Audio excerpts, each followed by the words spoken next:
Graça e paz a todos, sejam bem-vindos, sejam bem-vindas. É um prazer enorme estar com você essa noite. Estamos iniciando a nossa transmissão do culto do Ministério Filhos da Graça a partir desse instante, com muita alegria de ter pessoas queridas ao nosso lado, de ter pessoas queridas participando desta mesma comunhão. Eu convido a todos para orar a Deus no início desse momento. Em seguida nós vamos cantar. Depois a gente vai refletir um pouco sobre um texto da Palavra de Deus. Pai, antes de tudo nós queremos agradecer-te pelo privilégio que temos de estarmos juntos aqui esta noite, de mais uma vez participar aos nossos irmãos a Tua Palavra e junto com eles poder cantar canções que exaltem ao nome do Senhor, que também contribuam para a divulgação do Evangelho. Pedimos que o Espírito Santo, nesse instante, esteja ministrando aos nossos corações e esteja influenciando tudo aquilo que será cantado, tudo aquilo que será dito, para que em tudo o nome do Senhor seja glorificado. Amém. Vamos cantar então.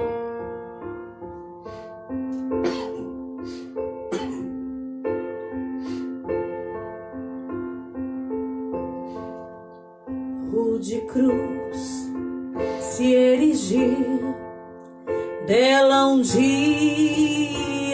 fugiu, com emblema de vergonha e dor.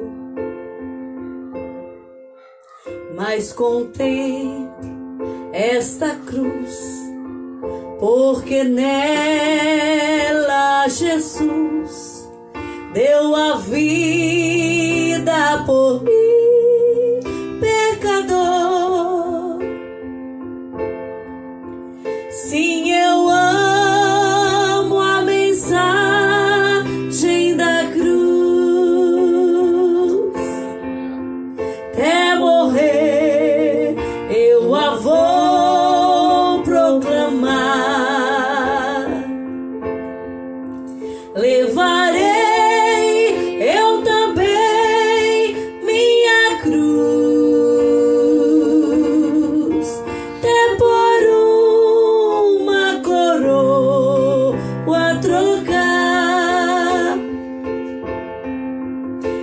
a glória dos céus, o Cordeiro de Deus ao Calvário humilhante baixou.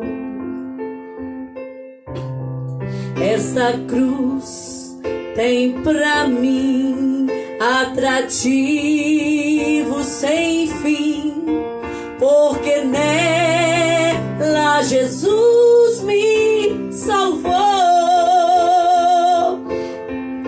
Sim, eu amo a mensagem da cruz. Até morrer eu a vou proclamar. Levarei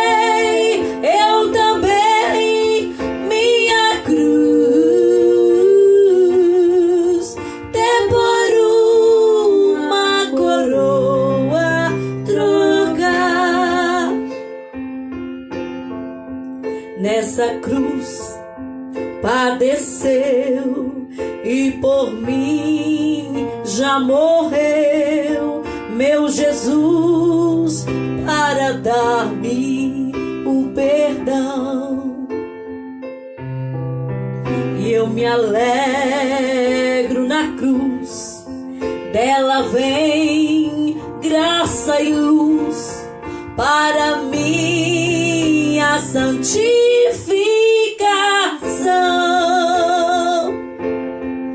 Sim, eu amo a mensagem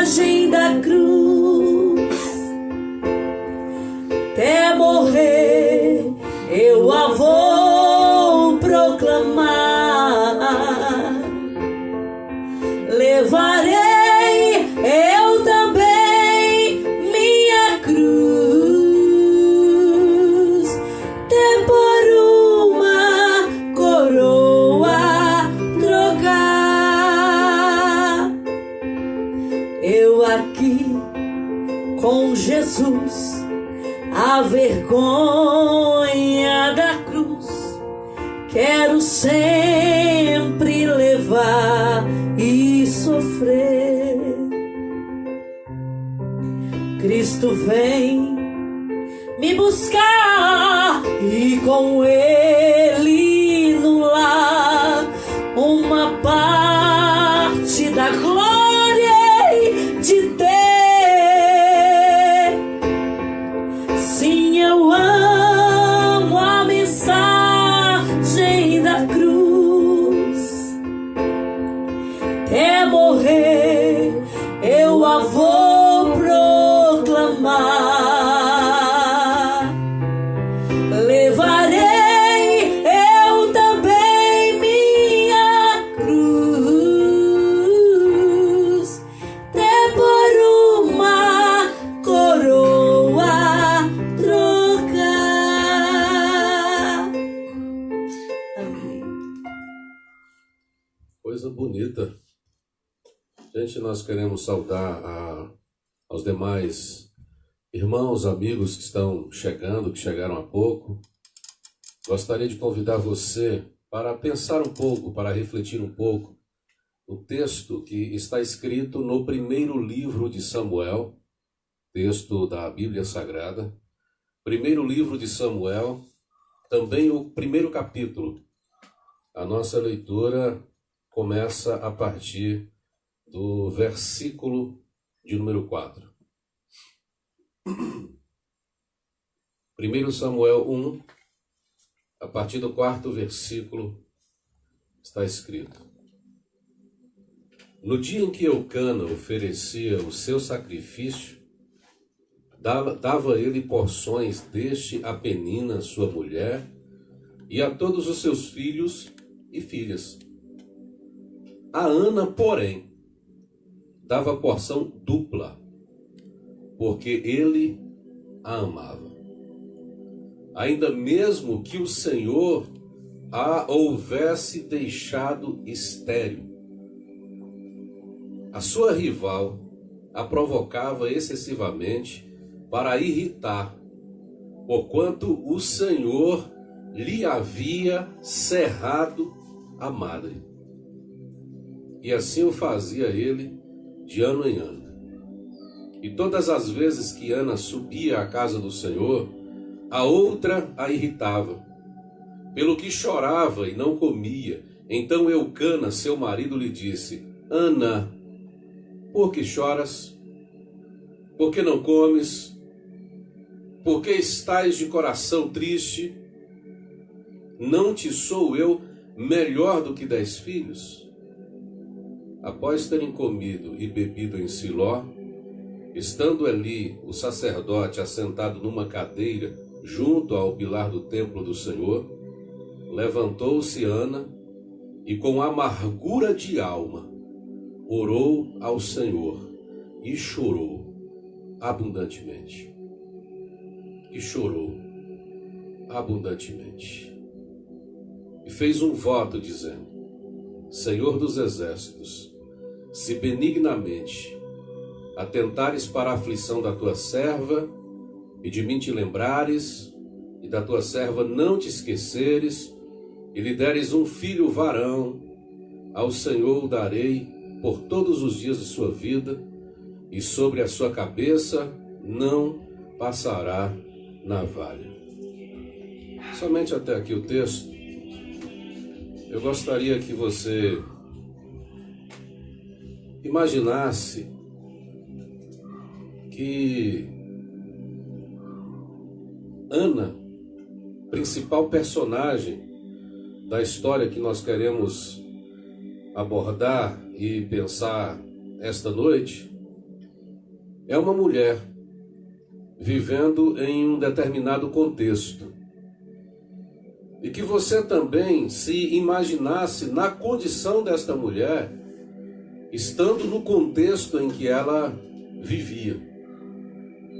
Pensando assim, o que nós temos como ponto, eu não diria central, mas como um elemento fundamental na narrativa de Samuel, nesse primeiro capítulo do livro que leva o seu nome, e é a narrativa do seu próprio nascimento, e ele está falando aqui da história da sua própria mãe. O ponto inicial e que é enfatizado por ele é a expressão: o Senhor lhe havia cerrado a madre. Para os antigos, muitas circunstâncias que hoje para a gente são consideradas naturais, não eram circunstâncias naturais ou não eram coincidências, não eram casualidades. Muitas situações que hoje são tidas como naturais, para os povos antigos, eram situações provocadas pelo próprio Deus. Como é Samuel quem está fazendo esta afirmação, e todos nós sabendo um pouco a respeito da figura desse profeta e sacerdote, então a gente não tem muito o que questionar em relação à sua expressão, em relação à sua afirmação. Se ele está dizendo que foi o Senhor quem encerrou, então ele sabe que existe um propósito de Deus na situação de Ana e para a glorificação do próprio Deus naquilo que vai ser operado na vida de Ana. Enfim, uma mulher daquele tempo, uma mulher no contexto em que Ana está, tem perspectivas de vida bastante diferentes das perspectivas femininas dos tempos atuais. Apesar que os construtos sociais e as concepções acerca da mulher e o pensamento sobre os seus direitos e as suas possibilidades ainda é uma ideia bastante pequena, ou bastante nova, melhor dizendo. Porque faz bem pouco tempo as pessoas começaram a considerar o papel feminino como sendo um papel bastante reduzido dentro da sociedade.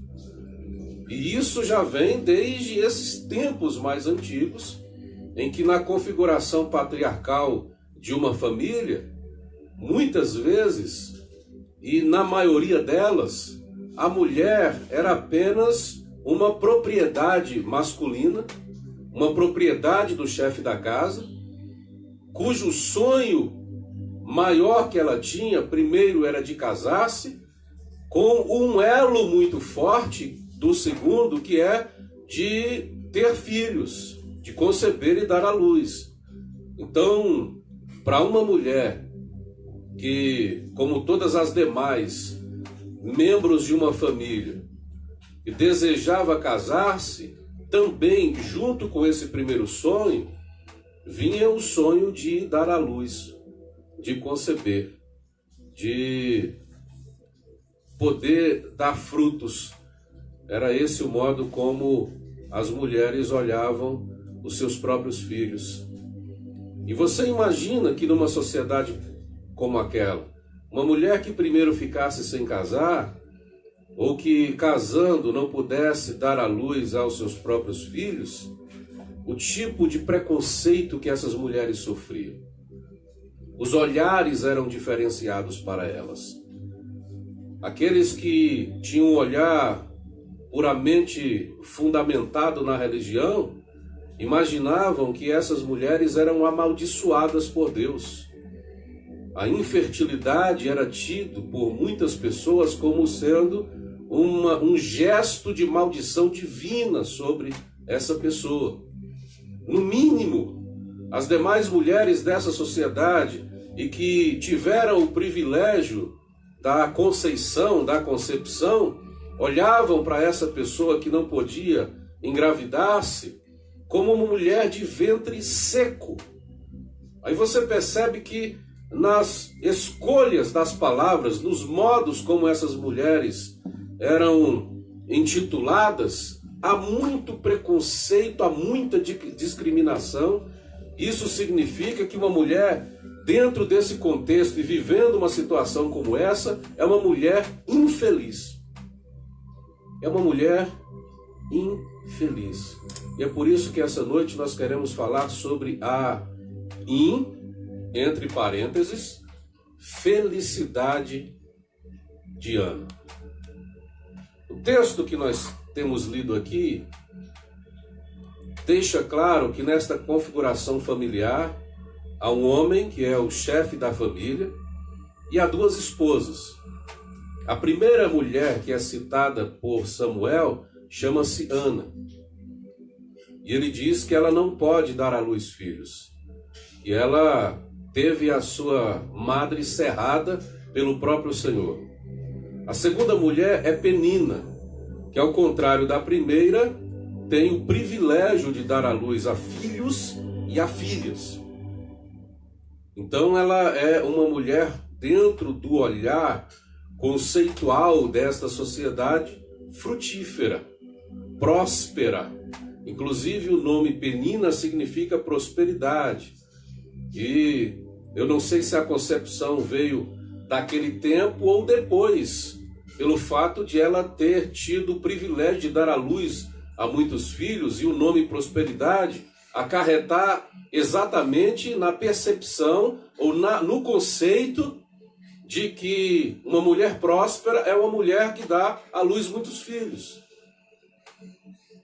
Mas também o nome Ana significa graça. E o que nós temos aqui, entre aspas, é uma luta entre a graça e a prosperidade. O que nós temos aqui é um embate entre a graça e a riqueza. Ana não tem filhos. Ana é uma mulher olhada com muitos preconceitos. Ana é para a sociedade daquele tempo uma mulher infeliz. Mas é uma mulher que mostra, que transborda a graça. E por que não dizer a graça de Deus? Apesar da situação que ela vivia. A outra é uma mulher que transborda riqueza, que transborda prosperidade. Mas no comportamento de um em relação à outra, você vai perceber que a maior riqueza, na verdade, está na graça.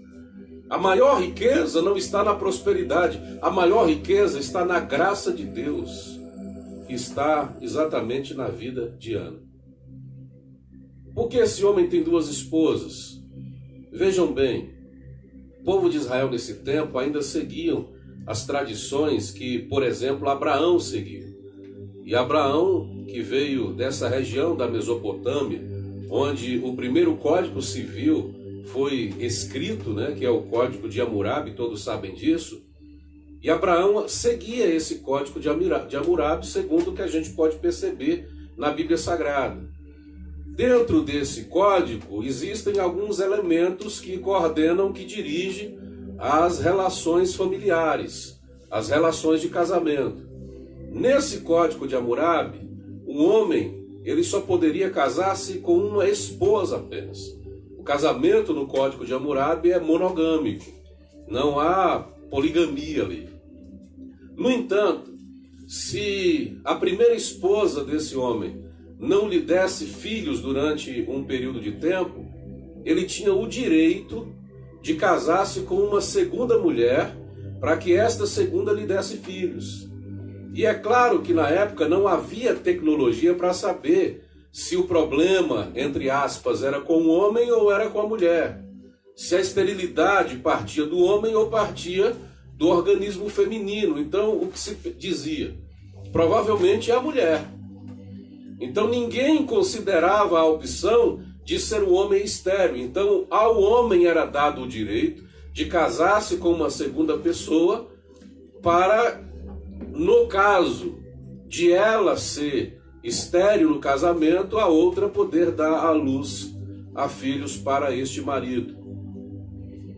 Normalmente era possível, dentro dessas tradições, seguindo o Código Civil de Hammurabi, que a própria mulher, a primeira esposa, que tinha privilégios segundo o Código de Hammurabi, era possível que essa mulher mesmo escolhesse uma escrava ou uma outra mulher para colocar como segunda esposa, para possibilitar ao seu marido dar à luz, né, e dar continuidade às suas gerações futuras. Talvez, no caso de Ana, tenha sido ela mesma quem escolheu a Penina, que é uma segunda esposa, para dar à luz a filhos para o seu marido, que é Eucana. Então, tradicionalmente, as coisas aconteciam dessa forma. Ana, ela poderia ser feliz, porque para muitas mulheres a possibilidade de ser uma pessoa feliz era muito reduzida. Como eu disse antes, primeiro é um casamento, segundo a condição de ter filhos. Porque se uma mulher é uma propriedade masculina, e ela, me desculpe a expressão, talvez seja até forte para os nossos dias, mas em muitos casos era assim que a mulher era vista naquele tempo, era vista apenas como um objeto de procriação. Isso é verdade. Se ela é apenas esse objeto dentro de uma família, a sua possibilidade de ser feliz é ainda menor. Ana tinha o privilégio de ser amado por seu esposo, porque o texto faz questão de dizer que Eucana amava a Ana. Então todas as coisas mais extraordinárias e benéficas que se realizavam dentro daquela família ali se dirigiam primeiramente a Ana, porque Eucana, seu marido, a amava profundamente. Mas ela era estéril. E uma segunda figura feminina entra nessa configuração familiar. E como eu disse antes, talvez inclusive até mesmo escolhida pela própria Ana. Mas é exatamente essa pessoa que vai potencializar dentro da casa de Ana a sua infelicidade, a sua incapacidade de ser feliz apenas com o amor do seu esposo, porque o desejo que ela tinha era o desejo de conceber e dar à luz. E é um desejo que não é compreendido por ninguém. É um desejo que não é compreendido nem pelo seu próprio esposo. Então você vai perceber aqui que o próprio Eucana pergunta a Ana: por que você está chorando? Por que a tua alma está triste? Por que você está tão abatida assim? E você sabe que é uma pergunta retórica, porque a resposta ou as respostas dessas três perguntas iniciais são muito óbvias. E ele inclusive responde com uma outra pergunta aqui no verso de número 8. A última pergunta é: eu não sou melhor para você do que 10 filhos? Então ele faz três perguntas anteriores, que são retóricas, mas com respostas óbvias. A intenção de Eucana é consolar a Ana, de auxiliá-la para que ela comesse, para que ela se alimentasse. Não era uma intenção ruim, era uma intenção benéfica. No entanto, o que nós vemos de negativo nisso é que essas perguntas de Eucana, com esta resposta dada posteriormente a Ana aqui, deixam muito claro a sua incompreensão a respeito do sentimento mais profundo daquela mulher. Quando ele faz essas perguntas e ele tem uma resposta certa que a ser dada, ele está dizendo: olha, eu não sei por que você está triste, já que eu sou melhor para você do que 10 filhos. Ele não consegue entender. Então Ana, que está chorando, para de chorar. Ana, que está demonstrando para ele sua angústia, para de demonstrar. Por quê? Porque ela não tem espaço nem para demonstrar a sua angústia naquele lugar. Volto a dizer, não é má intenção de Eucana, seu esposo, mas quando ele faz essas perguntas e demonstram incompreensão pelo desejo profundo da sua esposa, ele não está conseguindo compreender a sua mulher. E quando ela não é compreendida, o que ela faz? Ela se cala. quando ela não tem nem a liberdade de chorar, de demonstrar os seus sentimentos, o que ela faz? Ela se cala. Como talvez algumas mulheres que estão me assistindo essa noite, ou homens também, diante de situações que não são compreendidas pela voz da razão, se calaram.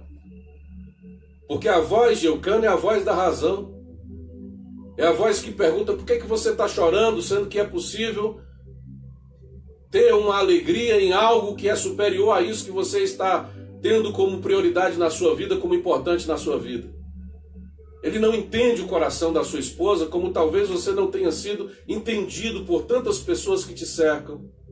A voz da razão fica o tempo inteiro tentando consolar o teu coração, demonstrar uma outra direção, mas na verdade não consegue. E ontem, assistindo a uma série que eu não me lembro o nome, mas eu achei maravilhosa, que é investigativa, a gente estava até comentando aqui de uma música que uma filha que perde a sua mãe faz durante o velório, e a música chama-se Ódio. Olha só que loucura, que contradição. Não é uma contradição, mas a forma como eu enxerguei no momento parece uma coisa meio doida, não vou nem explicar direito, mas assim, superficialmente eu posso mostrar a você que ela vai falar sobre o seu sentimento super negativo naquele instante. E que ela odeia histórias com finais felizes. E que ela quer ficar em silêncio, que ela também não quer ouvir ninguém falar. Mas na verdade, o pano de fundo da situação é: não adianta tentar consolar o coração de quem acabou de perder um ente querido, porque algumas palavras são simplesmente jogadas fora, não vão ser compreendidas e não vão ser absolvidas por quem está triste, por quem está angustiado. Porque qual palavra pode consolar o coração de uma pessoa que acabou de perder a sua mãe ou seu pai? E eu até disse que nos velórios eu não costumo falar muita coisa para a pessoa que perdeu o seu ente querido. Eu apenas presto minha solidariedade, meus sentimentos, e fico ali perto. Se é uma pessoa com quem eu tenho uma intimidade, eu abraço, fico ali por perto. Porque não há palavras que consigam consolar ou confortar o coração de quem está em determinadas situações, como, por exemplo, pessoas que estão em situação de depressão e que muitas vezes são confrontadas pela voz da razão religiosa. Deus está com você, Jesus te ama, tudo vai ficar bem, você vai ver. Gente, para quem está em uma situação de profunda angústia, tem palavras que não vão adiantar. A única coisa que essa pessoa quer é uma outra pessoa humana ao seu lado. Gente como ela. Gente que também já sofreu, que já teve experiências negativas na vida. Gente que nem sempre quer ouvir uma palavra de consolo, uma palavra de conforto, numa hora em que essa palavra não lhe cabe. Mas uma pessoa que simplesmente olha para você e diz assim: olha, eu entendo a tua dor, e eu sei que a hora de chorar é essa, eu entendo a tua angústia, e não fique tentando minimizar a dor que a outra pessoa está sentindo, como se a outra pessoa não tivesse razão de sentir a dor. Quando Eucana se dirige a Ana dizendo: por que você está chorando? Ele está minimizando os motivos que Ana tem para chorar, como se a sua razão fosse superior, como se a sua opinião a respeito de ter ou não filhos diante daquele contexto ali fosse maior do que o desejo e o sentimento do coração de Ana. Então Ana se cala. Ana se cala até determinado momento. Ana se fecha diante de Eucana porque ela percebe que ali ela não tem espaço para poder falar. Mas ela vai para o que é chamado aqui de casa de Deus. E ela entra na presença de Deus em oração. E quando ela entra na presença de Deus em oração, Samuel diz: diante do Senhor, ela chorou abundantemente. Você entende isso? Você percebe a diferença? Diante da voz da razão de Eucana, ela se silencia, ela se cala. Diante daquele que quer apenas trazer uma palavra de conforto fora de hora, de consolo fora de hora, ela se cala.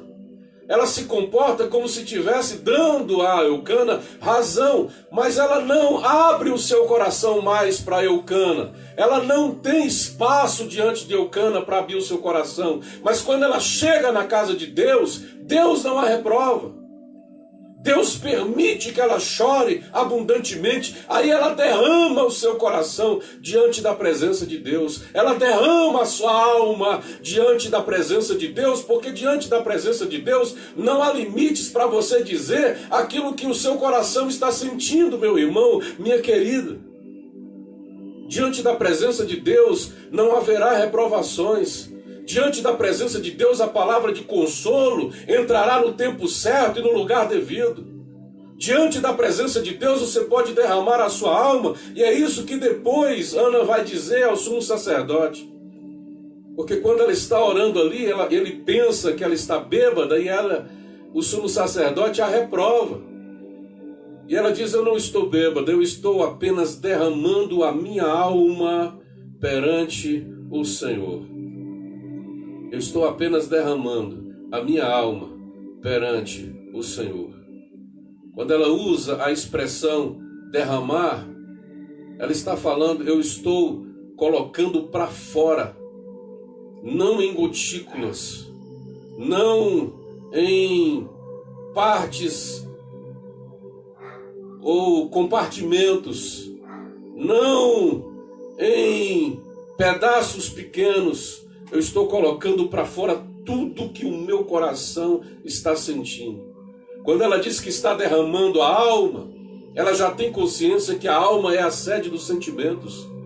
Ela tem consciência que a alma é o que está provocando tudo aquilo que ela está sentindo no coração e toda angústia. E quando ela diz, eu estou derramando, ela diz, eu estou virando de cabeça para baixo o copo. Não vai ficar uma gota de angústia no meu coração que não seja apresentada diante da presença de Deus. Derramar a alma diante do Senhor é falar com sinceridade tudo aquilo que você está sentindo. Com sinceridade e sem burocracia, querido. Com sinceridade e sem se prender às razões da vida. Porque às vezes há coisas que eu quero e que não estão dentro da vontade de Deus, mas eu preciso conversar com Deus. Porque Ele sabe o que é melhor para mim, é o que Jesus diz, entra no teu quarto. Sem burocracia, sem apresentação teatral, sem pensar em palavras difíceis e adequadas, porque Deus compreende todas as coisas, e não apenas compreende todas as coisas, mas Ele compreende o que você vai dizer antes de a palavra nascer na tua mente. Deus já sabe o que o teu coração precisa.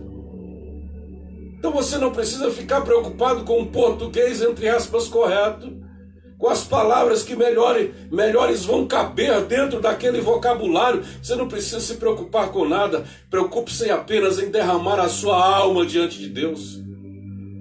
De ser sincero, de ser sincera. De dizer para Deus o que de verdade você está sentindo. Porque às vezes a religião nos limita tanto que a gente fica pensando, será que eu posso falar isso para Jesus? Será que eu posso falar isso para Deus? Eu fico medindo palavras, eu fico guardando coisas que eu poderia colocar para fora. Diga para Deus se você não está feliz com determinada situação.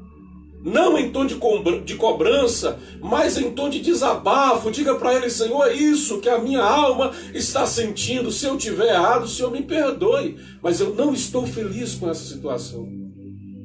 Diga para Ele. Diga, Senhor, eu não estou feliz com o meu casamento. Eu não estou feliz nesta casa ou com esta casa. Talvez eu não esteja compreendendo bem a tua vontade, mas eu não estou feliz. Derramar a alma é dizer aquilo que a tua alma está sentindo. O que está angustiando a tua alma?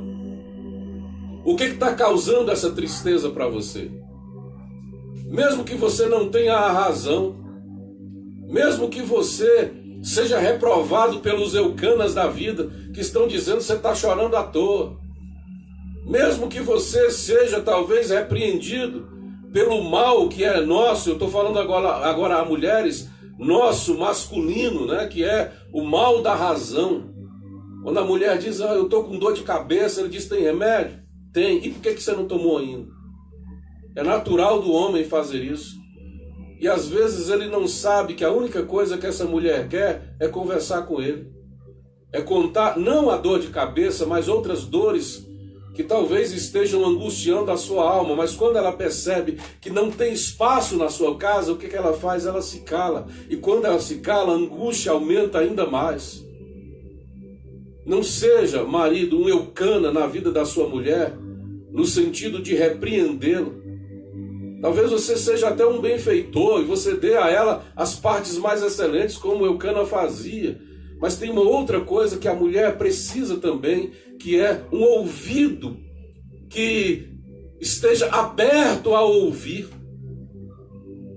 a voz de um coração que talvez esteja angustiado. Eu sei, pelo Espírito de Deus, que eu estou falando hoje a famílias que estão em situações de angústias. Pessoas que estão caladas aí, mas estão profundamente angustiadas, porque não acham espaço para conversar. Mas que essa noite receba a palavra de Deus, em nome de Jesus. Procure um lugarzinho na tua casa, onde você possa derramar a tua alma diante do Senhor esta noite. Procure um lugar de oração, porque a oração, além de aliviar a angústia, porque o Senhor te ouve. E Paulo diz, se existe algum anseio que nós possamos lançar diante do Senhor, Pedro também diz, e ele ainda acrescenta, porque ele tem cuidado de nós. E Jesus já havia dito isso. Presente as tuas questões diante de Deus, porque Ele te entende, e Ele não só te entende, Ele tem poder de transformar as coisas. A oração é um poderoso canal de transformação, queridos. A oração pode tirar um monte de um lugar e levar para outro lugar. A oração pode fechar a boca dos leões. A oração pode abrir o mar vermelho. A oração pode apagar a fúria, a impetuosidade do fogo. A oração é capaz de transformar as coisas de maneira poderosa. Então coloque a tua vida diante da presença de Deus em oração essa noite, em nome de Jesus. Eu quero parar por aqui. Não vou esgotar o esboço hoje, porque é só até aqui que o Espírito de Deus me permite falar. E agora eu quero orar com você. Por favor, se você pode, concentre-se em oração, fechando os teus olhos, se você pode. Senhor, nós queremos, antes de qualquer coisa, te agradecer por esta palavra, por esta rápida e simples reflexão. E colocamos diante da tua presença cada pessoa que está diante deste aparelho agora, cujas angústias em seus corações não têm sido apresentadas, não têm sido faladas, nem às pessoas com quem elas se relacionam e nem também em oração. Mas esta noite a tua palavra chega nesta vida, chega nesta casa para produzir as transformações necessárias. O que eu te peço, por favor, é que escute a voz desta angústia, escute esta alma triste que se derrama diante da tua presença. São tantas pessoas sofrendo por tantas dificuldades, pelos mais diversos problemas, Senhor, e que não tem quem lhe estenda a mão, nem que lhe ajude. Às vezes alguns conselhos racionais, mas que não contribuem muito. E essa pessoa continua sofrendo, precisando de ajuda e precisando de ajuda divina. O que nós te pedimos em nome de Jesus é que sopre o vento do teu Espírito nesta casa agora. Sopre o vento da tua glória. Se for gente enferma, que seja curada em nome de Jesus. Se a alma em processo depressivo, não importa em que grau esteja, seja curado em nome de Jesus. Se são casamentos problemáticos, se são circunstâncias angustiadas, angustiadoras, não importa quais sejam, em nome de Jesus, que haja cura, o milagre e a manifestação da tua glória nesta casa agora. Porque o Senhor tem o poder de transformar todas as coisas. O Azigle, o João de Vlauensmai, Hensimiel, o Angibai, o Chetro Yamas, Haesidurian Ungeba, o Ingianda Shai Zibiaisa, Hanai Justi Aranarablastibias. O Espírito de Deus diz que esta noite, para alguém, a vida não será mais a mesma. As circunstâncias não vai te paralisar mais. Haverá transformações profundas na tua casa, para que o Senhor seja glorificado na tua vida.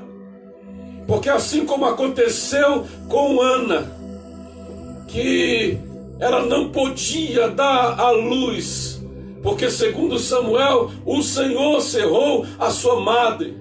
Também aconteceu com você, que Deus permitiu que você não pudesse dar frutos até hoje, que você não pudesse prosperar na tua vida até hoje, que você não pudesse dar um passo além para a direção do teu sonho até hoje, só até hoje, porque hoje o Espírito de Deus está quebrando todas as barreiras.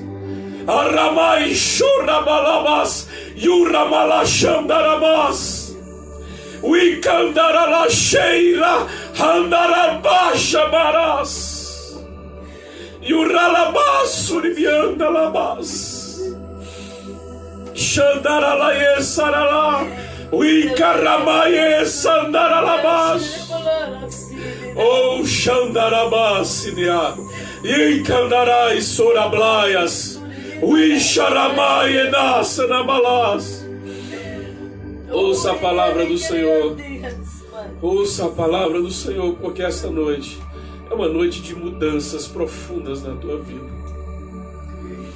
Apenas entre no teu quarto e derrame a tua alma perante o Senhor. Amém. Amém. Aleluia. Queridos, nós estamos encerrando a nossa reunião essa noite. Coração profundamente grato. Espero que a graça de Deus tenha alcançado a sua casa e a sua vida do mesmo modo que alcançou a minha vida e a minha casa essa noite. E lembro a você que domingo a gente está de volta, tá bom? Amanhã às 19 horas, pastor Edinho tem sua live de oração. É uma noite especial, porque vai ter o sorteio aí, né? Do Dia dos Namorados. E parabéns a todos os namorados desde já.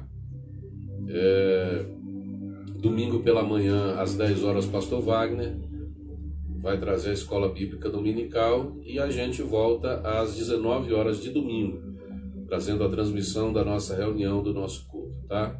Deus te abençoe muito, profundamente, maravilhosamente, que você tenha um final de semana extraordinário na presença de Deus. O grande amor, a graça e o consolo do Deus Pai, Filho e Espírito Santo seja com todos, não só agora, mas sempre. Amém.